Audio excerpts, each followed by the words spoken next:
What is up, ladies and gentlemen? Ep.5 here, bringing you another Call of Duty Black Ops 3 Safeguard Strategies.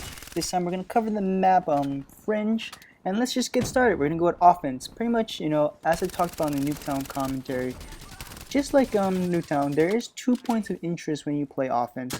And sorry if you hear cars in the background, that is the negative effect of living on the main street and the main road in my neighborhood, so hopefully you don't hear that. I can't do anything about it. My bad, guys. But the 2 points of interest is the beginning point.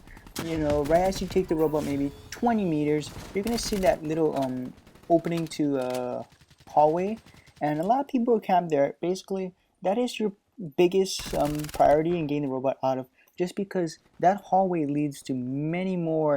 A long length span of at least another 30-40 meters of open area in which it's really hard to get that robot through. And if you can get that robot through in maybe 30 seconds, in my opinion, that is a very, very good time, because in the first 2 rounds time may not matter, but of course that final round time 100% matters. And the second point is pretty much where I'm gonna face, where I was just facing. Okay, here's the first point right there, this area right here. You can get it past just because there's gonna be snipers there. As you can see, I almost got killed right there also, and it's you just see this courtyard of broken down cars. It makes for perfect cover. So on offense it's really hard. On defense, like I'd suggest keep them there as long as you can. And the second point of interest is basically right when you get out of this second hallway, as I'm facing right now. There's that little the robot has to jump out of the building, and if you keep the robot there, it is important. But if you're in offense, you must get that robot out, because look at how many vantage points. There's this area as I'm looking right now that covers the top part. There's your spawn. There's pretty much multiple cars in which you can head glitch, and it's really going to be hard to get that robot out. And basically, if you can get that robot past in 30 seconds, as it rounds the corner to that final home front, it's pretty much easy to get that cap, just because you just gotta slide in. It might take a death or two, but slide in there. The robot tends to walk an extra 5-10 steps, even if you die, just because you're next to it. So basically, on offense, what I like to do is, spend some time building up your kill streaks. I basically, on my first death, I'm gonna go around and flank anyone in the courtyard so I can get out of the first point of interest. And as you can see here, I pretty much do the exact same thing when it comes to the final point of interest, in which I want to flank around, get them in that top building, just because there's a lot of long range people, and especially if your team is running the SMGs in close range, you shouldn't win that battle for the most part unless you've got that host. But for the most part, that's what I like to do. So on defense, it's pretty much the exact opposite. I mean, depending on the teammates I play with, I don't mind if the robot gets stuck in this hallway or this building I'm currently in, but I want to go all the way in and control this middle of the area, just because the spawn points are very obvious. It's that big house in the backyard over there, and then of course your area by, I don't know, that bridge or something. But I want to, right here, if I can control either this long corridor right here, because everyone likes to flank in this one area. I don't know why.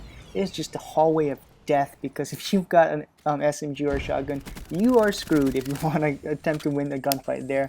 So win that spot, win this open area right here. If you can hold the robot to 2 minutes, you're going to be successful, as long as you've got a couple robots trying to finish off teammates trying to finish off the robot here and there. And if you're even lucky, you may even get to the, see how I'm stuck at the point of interest 1 here? That's basically just from flanking all the way around. And if you take out a couple of guys, it's going to allow you to get in there. Just be smart with what you do. Know what kind of gameplay you're going for. Know what kind of strategy you're going with. Know what type of gun you're going to use. As you see, I'm using the Vesper. I'm not sure if I brought the Pharaoh, maybe the Havoc I was using also. But yeah, as you can see, Vesper, close range, shoots a hell of a ton of bullets at 5,000 bullets per second. So I can't really aim that well with it. So I gotta get in there really close, as I'm gonna continue to do. You basically want to, okay, this guy right here, I have no idea what he's doing. But sometimes it's nice to get that flank, because you just happen to find those guys just randomly lying there covering nothing. Or I guess he's playing good support for his teammates at this point. So as you can see right here, this is that's the second point of interest on defense.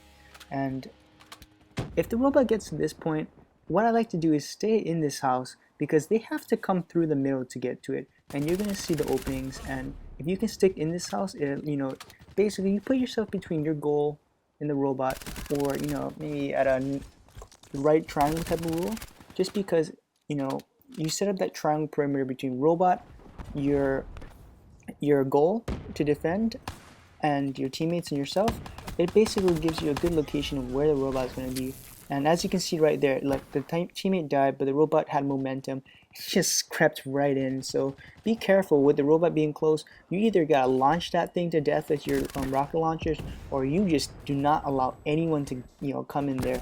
It's just like that it's that Lord of the Rings scene, second one where the orc is running with the bomb. And he just dives in there and blows up the opening to the castle. Yeah, same concept. Do not let that guy in. Shoot him before he even gets anywhere close, because if he gets close, that robot is getting in there and shit is going down. So basically, that's my style of playing Fringe. I actually like it. I know a lot of my teammates from LV3 do not really like this map, but for some reason, I really like it. I don't know. It's got that, I think, cracked. I think from Black Ops 3. I think that's what it was called. But it's really got that feeling to me. I really like these type of game maps where there's two big buildings for people to shoot across the map, and then a huge open space, just with a lot of flank routes, just because it really makes for fun times, kind of. Anyways, thanks for watching. Any new subscribers to this channel, I thank you for all watching. Help us build this channel and along with yours. So final week is coming up. I'm gonna keep stunning, but I've got a lot of gameplay coming forward this next week, and look forward to more stuff. As always, thanks for watching. Leave a like if you want. Actually, I'll ask for it. I mean, I'll ask for it. Thanks for watching as always, and Ep.5 leaving you guys with a round win. Shoots.